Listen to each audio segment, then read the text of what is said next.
Hello, magic casters of all shapes and sizes. My name is Chance. Welcome to my Spellbook, and thank you so much for tuning into the 22nd episode of our first level spell series. Is your character finding themselves in a party where everyone else keeps dying and complaining about it? If that sounds like you, or if you've been designated as the healer, or if that's the role you prefer, you're gonna want this, for sure. I would say it's mandatory, if I'm gonna be honest with you. Today we're talking about Cure Wounds. Usable by a large amount of classes, namely the Bard, Cleric, Druid, Paladin, Ranger, and Artificer. And it's found in the Player's Handbook. With that out of the way, let's take a look at some mechanics here. Your cast time is going to be the standard one action. The range is simply touch, the duration is instantaneous, and the effect at a glance is as followed. Touch a living creature, give them 1d8 plus your modifier in hit points.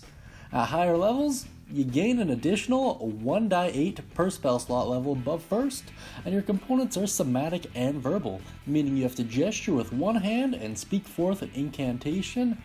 And your school is surprisingly Evocation. I have no clue why that is. If you have an answer for me, please put it down in the comments below. Let's take a look at the full description so we're all on the same page here. A creature you touch regains a number of hit points equal to 1d8 plus your spellcasting ability modifier. This ability has no effect on undead or constructants. At higher levels, when you cast this spell using a spell slot of 2nd level or higher, the healing increases by 1d8 for each slot level above 1st.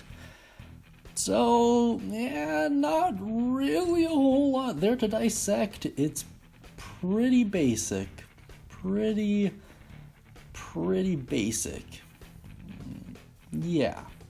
That being said, super useful. I'm sure it doesn't take a genius to figure out that there's a lot you can do with this in terms of just being valuable to your team. There's no real fancy wording to exploit, but that doesn't mean it's bad. That being said, let's take a look at some alternative uses. Other than healing yourself and party members, I cannot see anything real for this.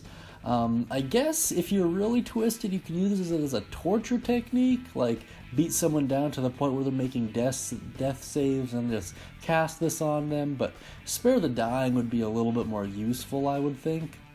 That being said, if you have any alternative uses, any ideas, or any crazy stories involving this spell, I'd really like to hear them down beneath, and I know everyone else tuning in would as well. That being said, guys, I hope you have a great day, and as always, happy casting.